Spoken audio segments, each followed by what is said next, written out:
Welcome to World of the Lost. In this episode, let's explore the story of New Ross. New Ross, Nova Scotia, is, at first glance, a quiet rural community. Forests, farms, winding roads, the kind of place you could pass through without really thinking twice about it. But if you slow down and start looking at the details, a few things begin to stand out. And once you notice them, it's hard to unsee them. One of the first things that raises a question is the name itself. Charing Cross. In London, this isn't just any place. It's historically considered the central point from which distances are measured, a reference point, a marker of orientation. So how does a name like that end up here in rural Nova Scotia? Was it simply borrowed by settlers who remembered home? Or was it chosen more deliberately to mark a place that already had meaning? Because names, especially older ones, are rarely accidental. Long before New Ross was formally settled, this area may have already been important, not as a town, but as a route, a natural inland corridor connecting different parts of the province, rivers, portage paths, movement between coasts. If you look at it geographically, it makes sense, which leads to a quiet but an important question. Did settlers choose this location, or did they arrive at a place that was already known and used? Because if it was already a junction, then its importance didn't begin with settlement. Then there are the physical features. A foundation and a well. Simple things, but not easily explained.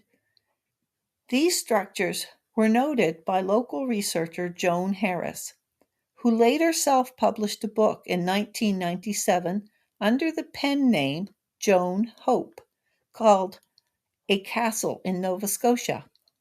In her work, she suggested that the site may not be an ordinary early structure at all, but something more deliberate. Later interpretations build on that idea, connecting the location of the family of Sir William Alexander, one of the early figures in the founding of Nova Scotia. According to some accounts, there may have been a hidden state here, a place used quietly and possibly abandoned just as quietly. Some even suggest it may have been intentionally dismantled. And then there are the objects. Among the most intriguing stories is the report of medallions found near New Ross.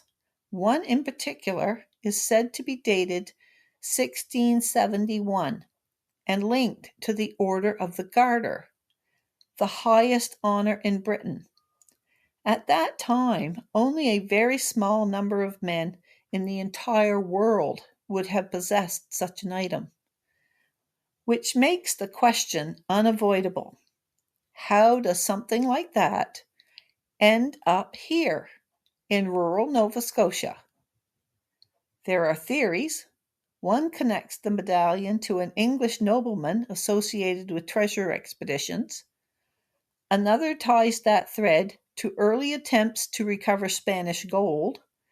And from there, the story begins to drift toward something many people recognize: Oak Island. But there's a problem. There's no clear chain of custody, no fully verified documentation showing how the medallion arrived here, just the report of its discovery. Then there's the map, a hand-drawn piece that some believe connects New Ross to Oak Island, suggesting inland routes linked to coastal activity, possibly even part of a larger system. It's an idea that stretches, but not so far that it can be dismantled outright, because If movement between inland and coast was already established, then it's not unreasonable to ask whether those routes were used for more than just travel. Still, like the medallions, the map exists in a space between possibility and proof. On their own, each of these pieces can be explained. A name carried from overseas, a practical travel route, structures with lost records, objects with uncertain origins, a map open to interpretation.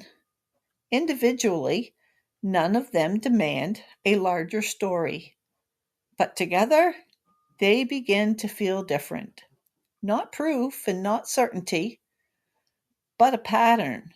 And patterns have a way of pulling our attention. Maybe New Ross is exactly what it appears to be, a community shaped by settlement, memory, and time. Or maybe it's a place where older threads and mysteries still linger, quietly, unnoticed, unless you're looking for them. Because sometimes history waits for us to be ready to understand it. Do you think New Ross is something more than a rural village? Leave me a comment and let me know what you think. Until next time, stay curious.